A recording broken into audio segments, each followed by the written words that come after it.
Let's find out if you should pick up the 9.7-inch iPad Pro.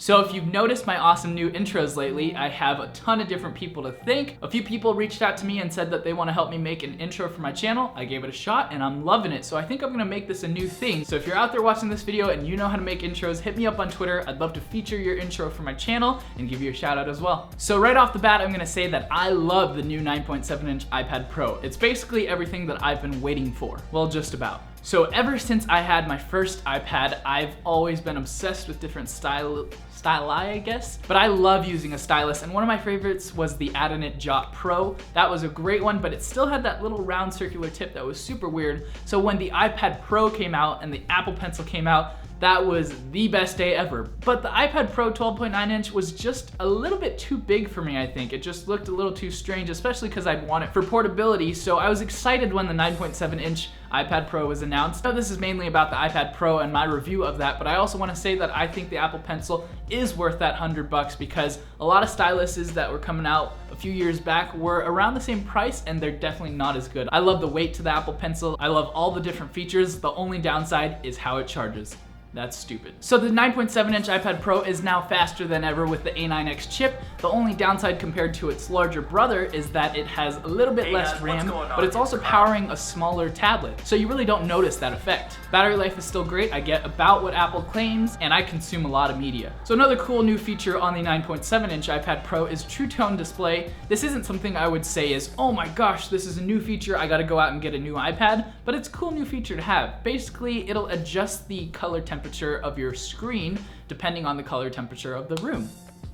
That's about it. Now externally, compared to the previous generation, there's not that much different, but what is different, I absolutely love. So let's talk about the camera. So it basically has the same camera that's on the iPhone 6s, which is an amazing camera. You got a 12 megapixel camera that can do 4K video, and then for your iSight camera, it's still 5 megapixels, which is decent, but it only does 720 video. Now, when I got my 12-inch MacBook, the thing that blew me away about it was the speakers on it. It sounded amazing, and I was confused because it was such a small little computer, but it packed such a punch in sound.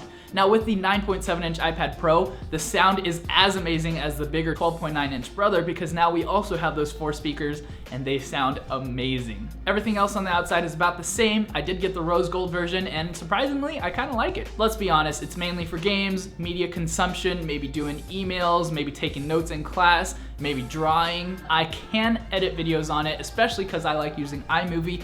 But how many people are really gonna do Photoshop or edit videos on it? So it doesn't have to be super powerful, but what's cool is, it kind of is. My recommendation is the iPad should not be your main computer. If you're looking for a computer, don't go for a tablet. Unless you're getting one of the Surface Pros or maybe the Surface tablets, I can actually stand by those. Those are pretty great computer tablet 2-in-1s.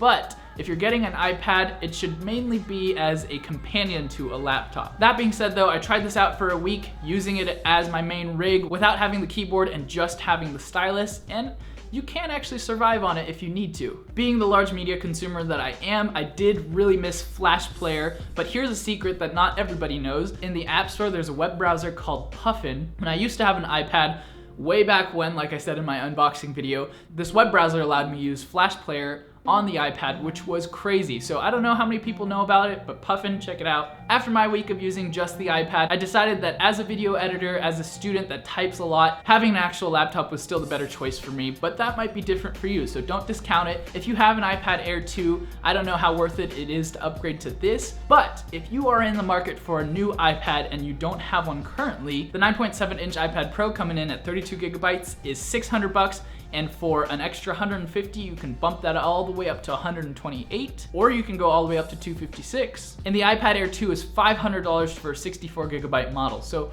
for an extra $100, you can get the new iPad Pro. And if I were you, I would save up that extra $100 and get the new version. For me, pen and paper are enough right now. Maybe that'll be different for you though. So drop a comment below, let me know if you're gonna pick up an iPad, which one you're gonna pick up. Or if you're not, why or why not? If you like this video, be sure to give it a thumbs up. If you want to find out when my next video drops, make sure to subscribe to the channel. I have a giveaway going on currently, so go ahead and check out the last video I made. And don't forget to follow me on social media. All links are below. Thank you so much for watching. My name is Jerry Land with NOBA Tech, and to the next one and beyond.